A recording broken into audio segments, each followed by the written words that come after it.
It's something many of us think about, especially as we get a bit older. Are we truly doing everything right for our health? We try to eat well, maybe take a few vitamins. That's a very common and commendable effort, especially for those of us over 65. We're proactive. We're trying to take care of ourselves. But what if I told you that two very common nutrients, often considered essential, could potentially be in excess, quietly undermining your heart and brain health right now? Oh, that's a rather startling thought. Nutrients we think are good for us could be causing harm? That sounds like something important to understand, especially for our viewers navigating their golden years. It truly is. It's a truth not often talked about, but understanding it could be a key to living a healthier, more vibrant life. Welcome everyone, we're so glad you're here. Today, we're going to explore these two nutrients, substances that many of us, with the very best intentions, might be consuming in excess without even realizing it. It's interesting you mention excess. We're often advised to save and accumulate for the future, and that's wise. But it sounds like, within our own bodies, accumulating too much of certain things can backfire. Precisely. In this video, we'll discover why these particular nutrients can become problematic as we age, how we might be unintentionally overloading on them, and most importantly, the simple, practical steps you can take, starting today, to protect your precious heart and brain. Recognizing these potential pitfalls is the first step towards maintaining optimal health and living a fuller life. And please, stay with us, because the second nutrient we'll discuss often comes as the biggest surprise. And for many, the realization of its impact can come quite late. That definitely piques my interest. It sounds like information that could make a real difference. We certainly hope so. And on that note, if you find value in videos like this, ones that offer potentially life-changing advice specifically for this stage of life, please take a moment to like this video and subscribe to our channel. Your support helps us bring more useful content to people like you. Absolutely. So, where do we begin with these potentially problematic nutrients? All right, let's dive in. The first nutrient we need to be cautious about in our later years, perhaps surprisingly to many, is calcium. Calcium? That is a surprise. We've spent our whole lives hearing how crucial calcium is for strong bones. And that's true, isn't it? Especially when we're younger. You're absolutely right. Calcium is vital for bone health, particularly during our youth and middle age. Many of us, especially women, have been diligent about drinking milk, eating cheese, and perhaps even taking calcium supplements to prevent osteoporosis. And that diligence is certainly praiseworthy. I can think of so many people, myself included, who have focused on that. It's almost ingrained. It is. Let's imagine a friend. We can call her Carol. Carol is 72, and she's always prided herself on being very health conscious. Every morning, she'd take a large calcium supplement, believing she was doing the best thing for her bones. She'd read in magazines that older adults need more calcium, and her doctor didn't object. That sounds like a very familiar scenario. So, what's the catch with Carol's approach as she got older?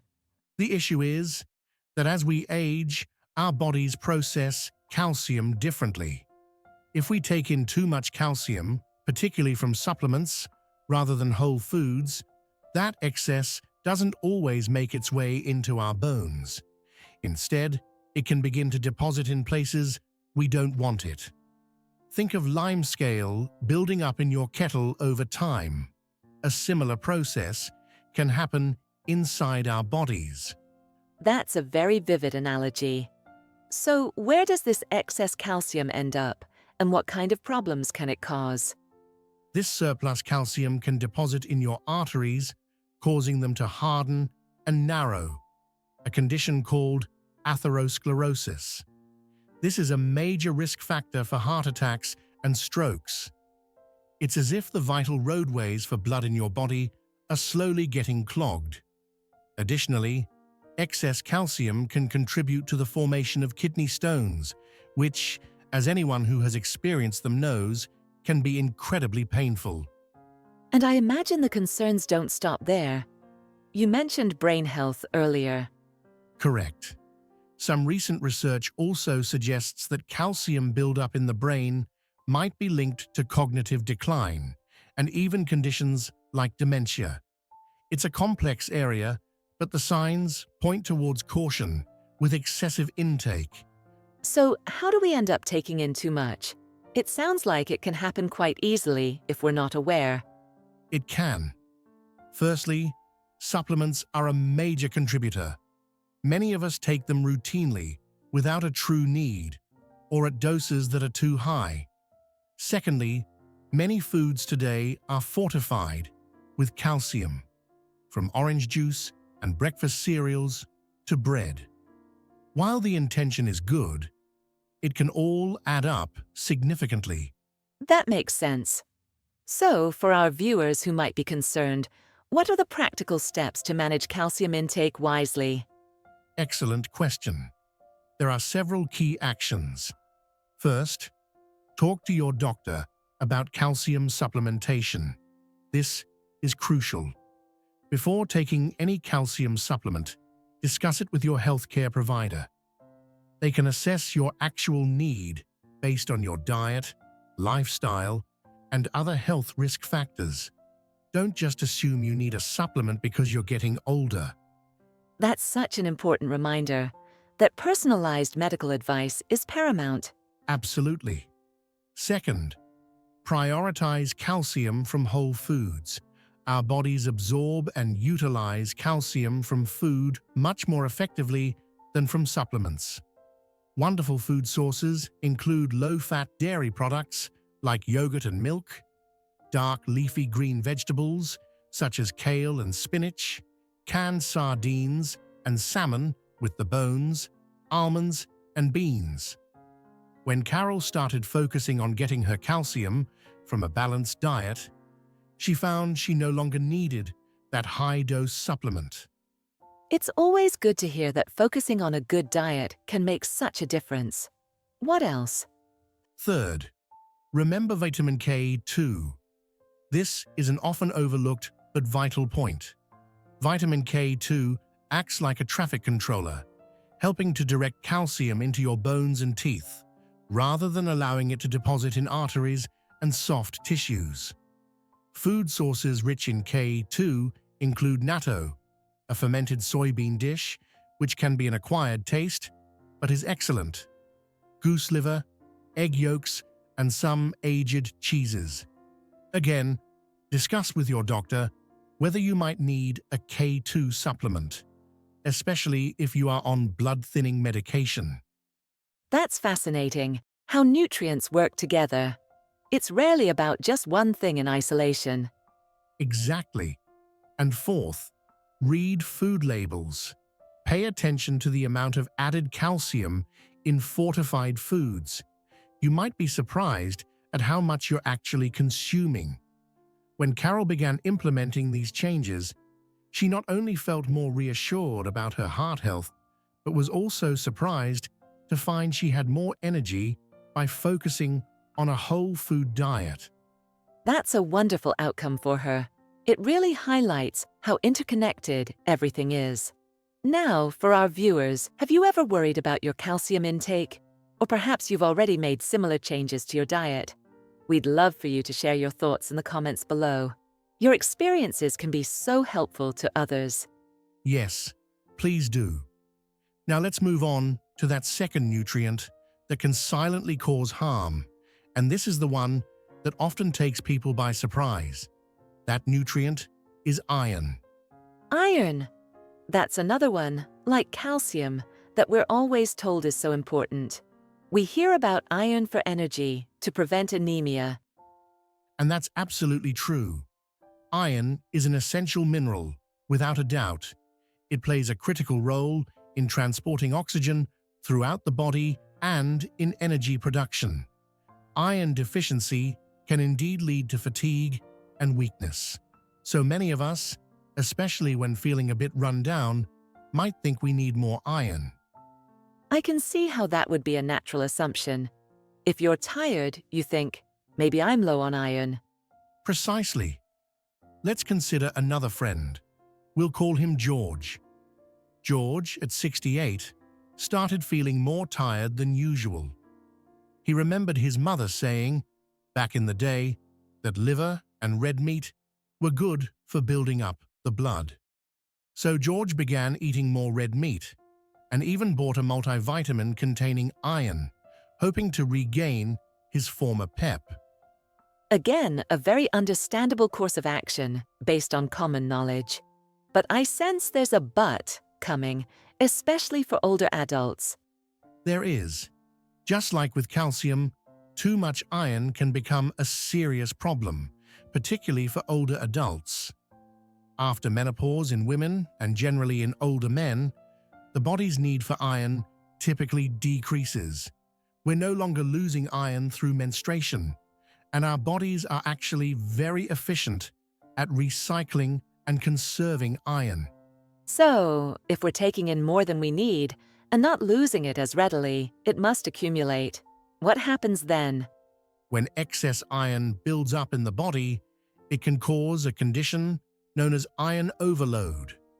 Excess iron is a potent pro-oxidant. It can promote the formation of harmful free radicals, which damage cells, proteins, and DNA. This is known as oxidative stress. Imagine metal rusting when exposed to oxygen and moisture. A similar process can occur inside our bodies if there's too much free iron. That rusting analogy is quite concerning. What parts of the body are most affected by this iron overload? This accumulation of iron can damage vital organs like the liver, heart, and pancreas. It's been linked to an increased risk of heart disease, type 2 diabetes, and certain liver conditions. And what's particularly worrying is the growing evidence suggesting that excess iron in the brain may play a role in the development of neurodegenerative diseases like Alzheimer's and Parkinson's. Studies have shown that the amyloid plaques and tau tangles, which are hallmarks of Alzheimer's disease, often have high concentrations of iron. That's incredibly serious, especially the link to brain health, which is such a concern for so many seniors. How do we end up with this excess iron? Is it just from food? Supplements are, once again, a common culprit. Many multivitamins, especially those not specifically formulated for seniors, contain iron. Consuming excessive amounts of red meat, particularly processed meats, can also contribute. Additionally, some individuals have a genetic predisposition to absorb more iron from their food, a condition known as hemochromatosis. So, for George and for our viewers, what are the key strategies to avoid this dangerous iron excess? Several important steps here. First, get your iron levels checked. If you're concerned about your iron levels, or if you're experiencing unexplained fatigue, speak to your doctor. They can order a simple blood test called a ferritin test, which measures your body's iron stores. This is a critical step before ever considering an iron supplement. George, after seeing his doctor, was surprised to learn his ferritin levels were actually a bit on the high side. It really underscores the importance of not self-diagnosing or self-prescribing supplements. Absolutely. Second, re-evaluate iron and multivitamin supplements. Unless specifically recommended by a doctor for a diagnosed deficiency, most older adults do not need iron supplementation. If you take a multivitamin, check the label to see if it contains iron. There are many excellent senior-specific multivitamins available that are iron-free. That's a very practical tip. Just checking the label of what you're already taking. It is. Third, Be mindful of iron-fortified foods, like calcium. Many breakfast cereals, breads, and other flour products are fortified with iron. While this can be beneficial for certain population groups, for older adults, it can contribute to excessive intake. Read labels carefully. It seems reading labels is a recurring theme and a very empowering habit to cultivate. It truly is. Fourth, moderate red meat consumption. While red meat is a source of protein and other nutrients, it's also very rich in heme iron, the most easily absorbed type. Aim for a balanced diet with a variety of protein sources, such as poultry, fish, eggs, and plant-based proteins, like beans and legumes. George learned to enjoy red meat once or twice a week instead of daily, and incorporated more salmon and chicken. That sounds like a sensible and sustainable approach. Are there any other dietary considerations? Yes. Fifth, consider natural iron absorption inhibitors. Certain compounds in food can help reduce the amount of iron your body absorbs from a meal. For instance, drinking tea or coffee with meals can reduce the absorption of non-heme iron, the type found in plants and fortified foods. Calcium can also interfere with iron absorption, so if you are taking a calcium supplement, on your doctor's advice, consider taking it at a different time from iron-rich meals.